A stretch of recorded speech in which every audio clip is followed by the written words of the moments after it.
थी वाव मां खुशबू अचे जे काच के थी सार दे मूंखे पिरिया जे पार दे तह यार दे दिलदार दे थी वाव मां खुशबू अचे जे काच के थी सार दे मूंखे पिरिया जे पार दे तह यार दे दिलदार दे थी वाव मां खुशबू अचे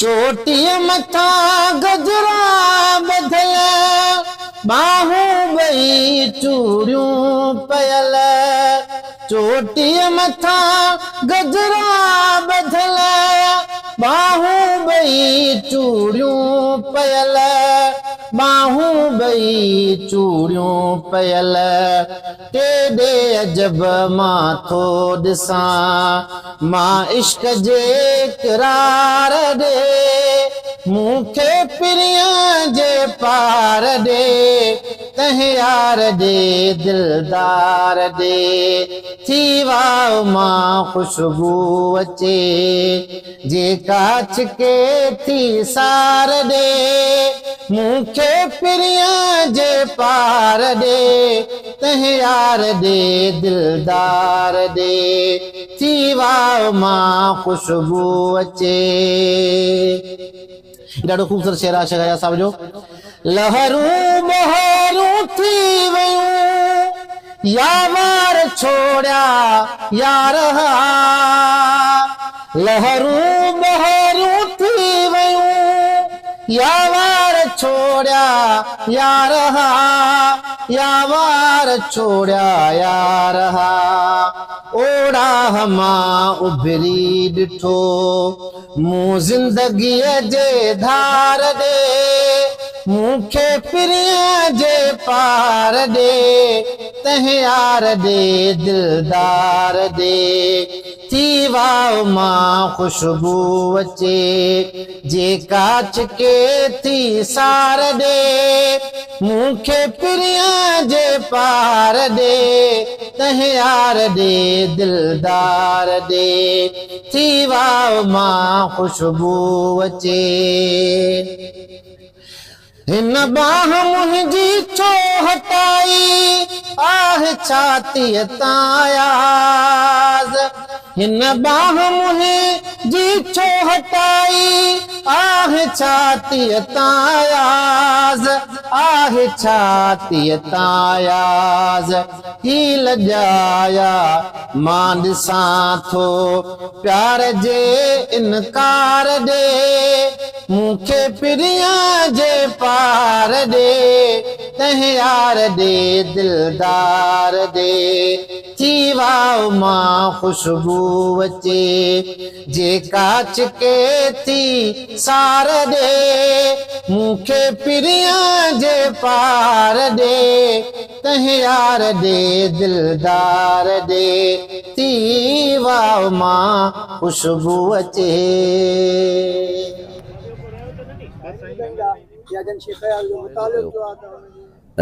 इन दौर में जॾहिं मूं जनम वरितो ऐं उहो क़ौमूं वाकई भागवंदूं आहिनि जिन क़ौम जे अंदरि इनकलाब ऐं आज़ादी पसंदि शाइर जनम वठंदा आहिनि त पोइ करंदासीं ख़बर कोन्हे का सॼी सिंध जा हवा पटेड़ साईं हुन में थिए ईअं थो त हिकिड़े चोर खे भाॻिया पकड़े थी वणंदा वधी था वञनि भाॻिया चवंदा त शाम जो अची वेंदो फ़ैसिलो कंदासीं चोर उलाव माण्हू आहे उहो उते जेको आहे सो उन जी हिकिड़ी ख़ूबसूरत छोकिरी आहे उन घर में जेका ॿुहारी ॾिए थी थांव ॿांव मले थी पई उनखे उहो फासाइण जी कोशिशि थो करे छोकिरी उनखे चवे थी हिकु आहीं चोर ॿियो वरी तूं कमु कहिड़ा थो करीं तूं को कमु आहे का महिनत कर तूं जॾहिं हिन लेवल ते आहीं त पोइ खणी तोसां मां भॼी हलण लाइ सोची बि सघां थी हाणे उहो जेको हुनखे जवाबु ॾिए थो न जेको चोर चोर बेसिकली आहे बरोच हो तो चेस ॻाल्हि ई आहे बरोच ऐं कमाए इहो असांखां थींदो ई कोन मुंहिंजे लाइ तो जहिड़ो महबूब हिकिड़ी भली रंबी जंहिंसां मां खाट हणी सघां ॿी हिकिड़ी अहिड़ी तेज़ डोड़ंदड़ घोड़ी हुजे जंहिं ते मां कंहिंखे जेको आहे सो पकड़ में न अचां ऐं मां हलियो वञा इहो हुनजो हिकिड़ो बरोच को रतो शेख आयाद लिखे थो त हिकिड़े राइटर जो हिकिड़े लेखक जो कमु रुगो इहो न आहे त शयुनि खे जीअं जो तीअं पेश करे, पर हिकिड़े आर्टिस्ट जो कमु इहो बि आहे त शयूं जीअं हुअणु खपनि उन बाबति ॿियो पंहिंजो तजियो पेश करे। सो आउं गुज़ारिश कंदुसि पंहिंजे दोस्त कालमिस्ट हमीर चांडू साहिब खे त हू शेख हयात जा कुझु कोटेशन्स या जेको शेख हयात खे हुन मुतालो कयो आहे उतां कुझु प्रिसी असांखे ॿुधाए। हमीर चांडू साहिब। नसीम जी साथ खे वाधायूं हुजनि जो मुसलसल ही प्रोग्राम शिकायत सोशल लिटरेरी फोरम जे तरफ़ां कंदो रहे थो पियो। ऐं हिन दौर में जॾहिं माण्हू पंहिंजे ज़ाती रिश्तेदारनि जो जेको घर जो अज़ीज़ क़रीब आहे उनजो बि सालगिरह या उनजो को प्रोग्राम करण खां लवाए ऐं नसीम वटि इहो जज़्बो मौजूदु आहे पंहिंजी टीम सूधो तो मुसलसल प्रोग्राम कराईंदो रहे थो ऐं थके ई नथो। सो यकीन कयो त असांखे बि ॾाढी हैरत थींदी आहे त माण्हू हले कीअं थो ऐं प्रोग्राम करे कीअं थो पियो, पर उन हिकिड़ो नेटवर्क ठाहियो आहे उहे उन सां जेको तावन कंदड़ दोस्त आहिनि त यकीनन ही मुसलसल जेका जिदोजहद करे थो पियो त शिकारपुर में हिकिड़ी नओं हिकिड़ो अदबी हिकिड़ी दुनिया जो हिकिड़ो माहौल जुड़ी वियो आहे। सो अॼु अयाज़ साहिब जी सालगिरह आहे। अयाज़ साहिब चए थो त दो ॾिन समाज खे लो ॾिसां मराज खे, जो चङो चवे अवाम सो खपे थो निज़ाम गाए इनकलाब गाए, जीअं ज़मीन आसमान जी खुली पवे ज़ुबान गाए इनकलाब गाए। शेख हयात बुनियादी तौर ते इनकलाब ऐं आज़ादी जो शाइर हो। उन जी शाइरी हर दौर में सिंध जी न सिर्फ़ु सियासी रहनुमाई करे थी पर समाजी हालतुनि में बि हिकिड़ो बहितरीनु हथियार तौरु इस्तेमालु थिए थी पई। कोई बि जलसो ॾिसो तव्हां, कोई बि सियासी तहरीक ॾिसो तव्हां, जेकर अयाज़ जी शाइरी उते मौजूदु न आहे त उहा शाइरी या उहो जलसो बि तव्हांखे ईअं आम हिकिड़ो सादो मिलंदो। त ख़ासि करे मां अयाज़ जे हुन पोर्शन ते ॻाल्हाईंदुसि जेको अयाज़ जो आज़ादी मुतलिक़ आहे। त सची ॻाल्हि इहा आहे त असांखे आज़ादी सां मुहबत तॾहिं थी जॾहिं असीं अयाज़ खे पढ़ियोसीं, अयाज़ जी शाइरी पढ़ीसूं। अयाज़ बार बार इहा ॻाल्हि कंदो रहियो आहे त उहो आज़ादी हू नेठि त तोखे चाहींदा।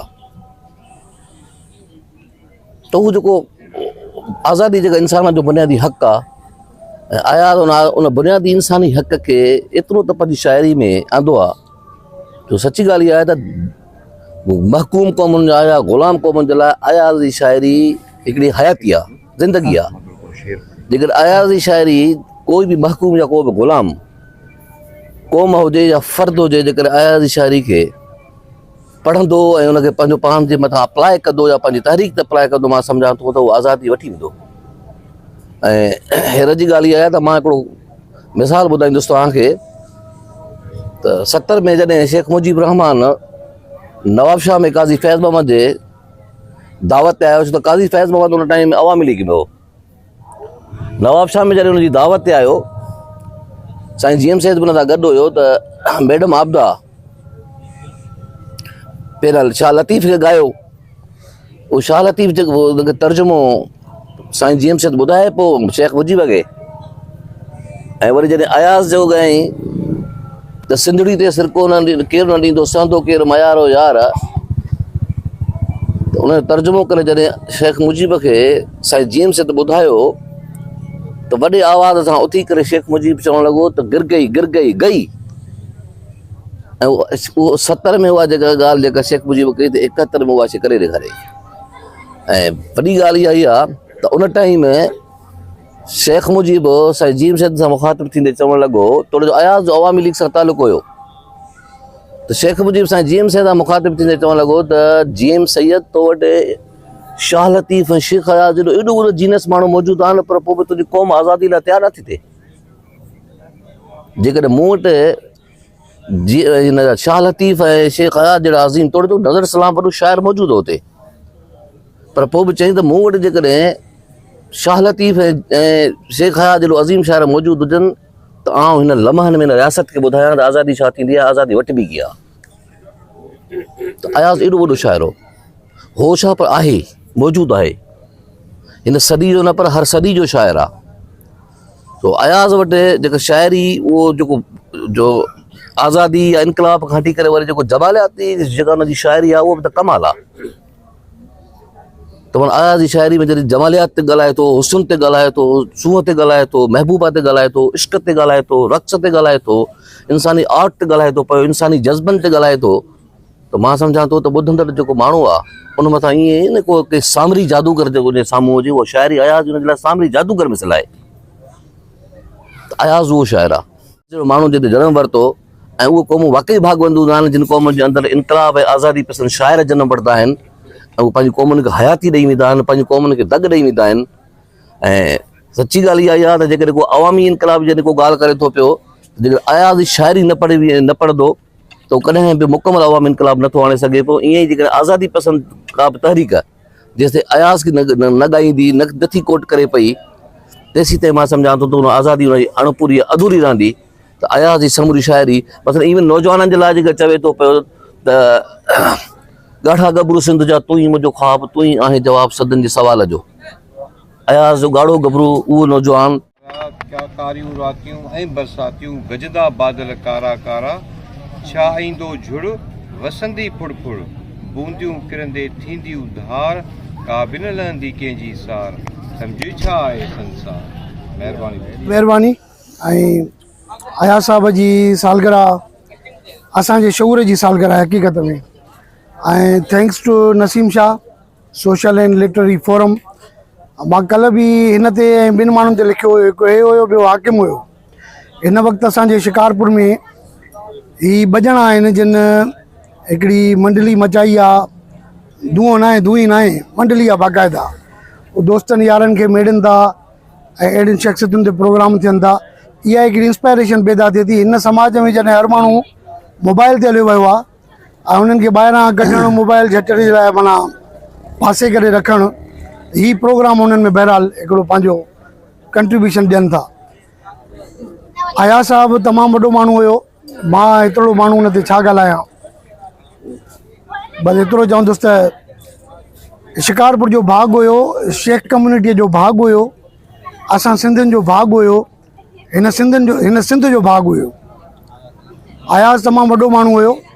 ऐं मां चवां थो त अयाज़ जे मिसाल तौरु कंहिं हिकिड़े किताब ते वेहक थियणु खपे, अहिड़ो प्रोग्राम थियणु खपे जो पढ़िया लिखिया माण्हू अचनि ऐं हुनजी जेका वैरायटी ऑफ टॉपिक्स आहे उहा हिकिड़े किताब मां जेका निकिरे थी न साईं, हेॾा माना 60-70 किताब तमामु बल्क हिकिड़ो वञी बीहे थो।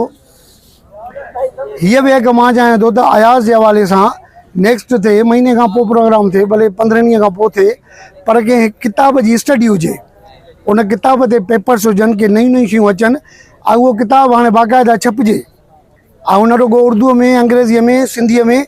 ऐं हाणे त हिकिड़ो मरहलो असांजी सिंध जो इहो बीठो आहे, सिंधी ॿोली ॾाढी लिखण में दक़ीक़ आहे, ॾुखी आहे, छो त हुन में लेटर्स 52 आहिनि। हाणे AI जी जेका पोज़ीशन वञी बीठी आहे, जेकॾहिं तव्हां सिंधी लिखंदो ई न तव्हांजी ॿोली AI में ईंदी ई कोन। सो कोई सिंधीअ में लिखे थो त उहो सम्झो त सिंधी ॿोलीअ खे बचाए थो हिन वक़्तु। ऐं मिसाल तौरु को उर्दूअ में कमेंट करे थो, तव्हां जवाबु हुनखे सिंधीअ में ॾियो, छो त हाणे AI हो तव्हां कैप्चर थो करे उहा तव्हांजी वोकेब फ्रेज़िस। माना गूगल कम्यूनिटी में असांजा माण्हू कम ई न कंदा आहिनि। मां इन करे थो ॻाल्हायां त मां इहो टेक्निकल शयुनि सां कंसर्न आहियां सालनि खां वठी। सो हाणे इहो सवलो तरीक़ो आहे केरु अंग्रेज़ीअ में लिखे बि तव्हां जवाबु सिंधी ॿोलीअ में ॾियोसि ताकी तव्हांजी ॿोली हुन डेटाबेस में अचे। पोइ तॾहिं जना ट्रांसलेशन कंदो या AI खे चवंदो त उहा सम्झण जे क़ाबिल बणिबी त असांजो सिलसिलो अॻिते हलंदो। अयाज़ जी हेॾी वॾी शाइरी उहा हिन शइ खां रहियल आहे। रुगो अयाज़ न पर तमामु वॾा माण्हू, मिसाल तौरु शिकारपुर में असां रुगो अयाज़ खे फोकस कंदा आहियूं तमामु घणो, ॿिया बि तमामु वॾा माण्हू हुया। मां मिसाल स्कूलनि में वञा थो, दोस्तनि सां कचहरियूं थींदियूं आहिनि त पोकरदास जी ख़बर कोन्हे का, सॼी सिंध जा किताब त पोकरदास छपाया। अयाज़ सां वटि स्कॉलर पोइट पैदा थियो, पर ॿियनि माण्हुनि खे असां काॾे कंदासीं। सो ॿियनि माण्हुनि जो बि वारो अचणु खपे। हिन शिकारपुर अलाए कहिड़ा कहिड़ा माण्हू पैदा कया। मिसाल राम जेठमलाणी 17 सालनि जी उमिरि में वञी इंडिया जो वॾो वकील थिए थो ऐं उहो जॾहिं हिते कराचीअ में अचे थो हुनखे चवंदा हुआ हेॾे तोखे न छॾींदासीं छो त हालतूं ख़राबु आहिनि शिकारपुर जूं। ऐं हुनजी हिते इमारत हुई, गोल बिल्डिंग हुई ताज मोहम्मद भुट्टे जे पासे ॾेई जो लखीदर खां, उहा ड्रही वई, दुकान ठही विया। त हाणे असां वटि तस्वीरूं बि मौजूदु कोन्हनि के। नसीम मुग़ल हिकिड़ो चरियो माण्हू हुयो जंहिं एॾियूं तस्वीरूं कढियूं, पर किताब जी एक्सेस माण्हुनि वटि कोन्हे का। चवण जो मतिलबु इहो त असांजो शिकारपुर हिकिड़ो ख़ज़ानो आहे। ही अयाज़ फोकस थियो आहे ऐं अयाज़ एॾो वाइब्रेंट हुयो जो फोकस थियो आहे। उनखे फोकस करण खां बग़ैर दुनिया रही बने। ॿिया माण्हू अहिड़ा हुया जेके पाण खे छपराईंदा घटि हुया या लिकी लिकी माण्हुनि सां सोशल घटि हूंदा हुया। उतां ई करे असांजा माण्हू रहिजी विया आहिनि तमामु घणा। सो जेका बि घड़ी तोसां गुज़री आयाद उन जी प्यार भरी, हर शइ हितां जी प्यार सवा गुज़री बि वई गुज़री बि वई। महफ़िल न रही, साकी न रहिया, प्याला न रहिया, प्यासी न रहिया। ए शम सहर छा रात हुआ, गुज़री बि वई गुज़री बि वई। उहा इश्क मोहब्बत जी दुनिया गुज़री बि वई गुज़री बि वई। सो हर शइ गुज़री थी वञे, बकोल आयाद जे त असां पाण पंहिंजे किताबनि में ज़िंदा रहंदासीं। तो जेके बि दोस्त आहिनि जेके हिते अचनि था, उनजो मक़सदु इहो ई आहे त असां हिन पैगाम खे पहुचायूं ताकी असांजी सिंधियत बरक़रार रहे, असांजी ज़ात बरक़रार रहे, असांजो वजूद बरक़रार रहे। हिन वक़्तु सिंध तमामु घणनि मसइलनि खे फेस करे पई। तिन मां असांजी हिकिड़ी ॿोली बि आहे, धारियुनि जी आबादकारी बि आहे, सिंधू दरिया बि आहे, सिंधू दरिया में रहंदड़ स्पीशी बि आहिनि, ऐं उन खां अलावा असांजो पूरो कल्चर इन ख़तरे जो शिकार आहे। तो तंहिं करे इनखे बचाइण जे लाइ जेकॾहिं असां नंढो क़दम खणी करे सिंधीअ में लिखणु शुरू कंदासीं त असांजो अयाज़ बि बची वेंदो ऐं असांजा तमामु घणा माण्हू जिन खे असां फोकस नथा कयूं उहे बि बची वेंदा। सो हिन प्रोग्राम में, हिन महफ़िल में मां सम्झां थो तमामु घणा माण्हू वेठा आहिनि, घणा दोस्त ॻाल्हाईंदा। Thank you so much. तख़लीक गुनगुनाए ॿुधाए शाहिद साहब प्लीज़। हवा घुले थी अञा चगुन में, उडार आहे बहार आहे। हवा घुले थी अञा चगुन में, उडार आहे बहार आहे। अञा त झूमे पयो सनोबर, त्रिड़ी पयो देवदार आहे। हवा घुले थी अञा प्यारियूं अचनि वञनि पियूं, मोहब्बतूं मुर्क खे मञनि थियूं, मोहब्बतूं मुर्क खे मञनि थियूं। अञा थियो नाहे जाम ख़ाली, अञा अखियुनि में खुमार आहे। हवा घुले थी अञा चगुन में, उडार आहे बहार आहे। अञा मोहब्बत मुई न आहे, सगो बि आहे सुई बि आहे। अञा मोहब्बत मुई न आहे, सगो बि आहे सुई बि आहे। सगो बि आहे सुई बि आहे। अञा तयारी कशीदा कारी, नई उणत जीअं प्यार आहे। अञा तयारी कशीदा कारी, नई उणत जीअं प्यार आहे। अञा अखियुनि में गुलेल आहे, अञा हवा में पखी चुटे थी। अञा अखियुनि में गुलेल आहे, अञा हवा में पखी चुटे थी। अञा हवा में पखी चुटे थी। गुनाहगारो ईअं न सम्झो तहेल परहेज़गार आहे। हवा घुले थी अञा चगुन में, उडार आहे बहार आहे। मसे मसे रातड़ी भिनिया, किथे तरा बेल अॼु टिड़िया। किथे तरा बेल अॼु टिड़िया। अचे पई सा अजीब खुशबू, अयाज़ दिल बेकरार आहे। हवा घुले थी अञा चगुन में, उडार आहे बहार आहे बहार आहे।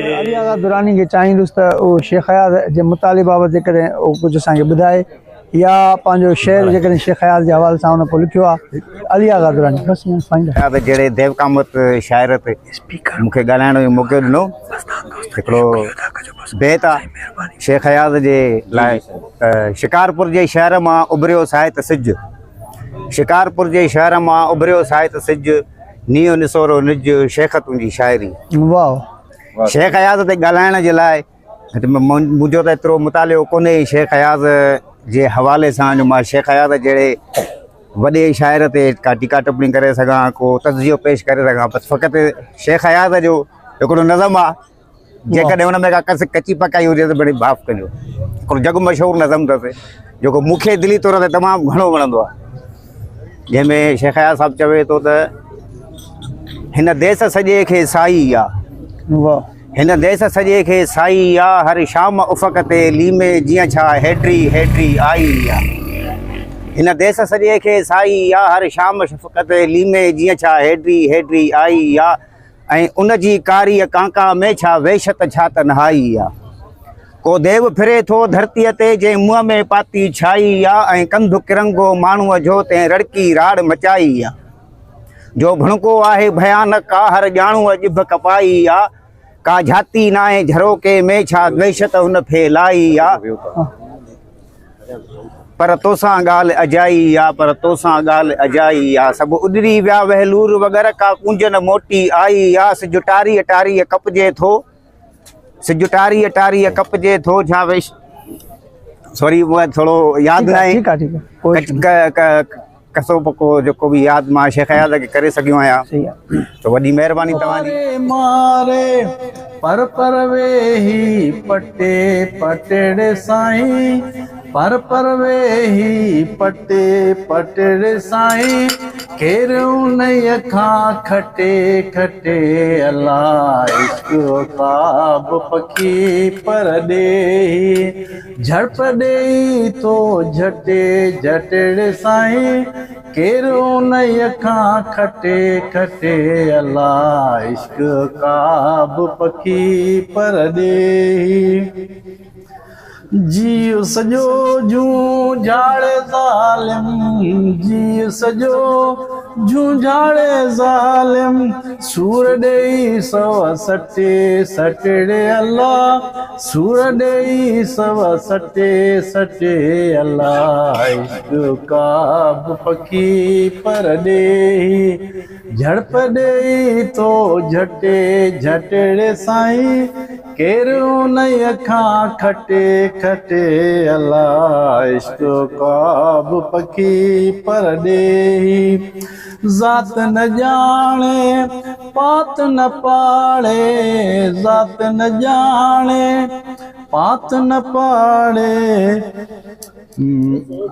मज़हब सारा मटे मटेड़े साईं, मज़हब सारा मटे मटे अलाह इश्क ख्वाब पखी पर ॾेही, झड़प ॾेई तो झटे झटेड़े अलाह, केर उन्हीअ खां खटे खटे अलाह इश्क ख्वाब पखी पर ॾेही। मोड़ ॾेई रहिया आहियूं ऐं तव्हां आयल दोस्तनि जा थोरा मञण जे लाइ मां स्पेशली डॉक्टर घनश्याम खे गुज़ारिश कंदुमि त तव्हांखे थैंक्स करे ही प्रोग्राम आसिफ़ शेख साहब ऐं डॉक्टर घनश्याम साहब जी स्पेशल ताउन सां असां हिते मुनक़िद करे सघिया आहियूं। उमेद त असांजे ॿिया सथ जा साथी बि एतिरियूं दिलियूं कुशादियूं करे शिकारपुर जी इल्मी अदबी सरगर्मियुनि खे हथी वठाइण में पंहिंजे बुनियादी किरदारु अदा कंदा। डॉक्टर घनश्याम साईं साईं जी लतीफ़ बाबा तमामु घणा थोरा तव्हां आयो असां गॾु ऐं ईअं ई रहंदो ईअं ईंदो त असां कुझु न कुझु वधाए सघंदासीं। वरी बि लख लाइक़ु तव्हांजा थोरा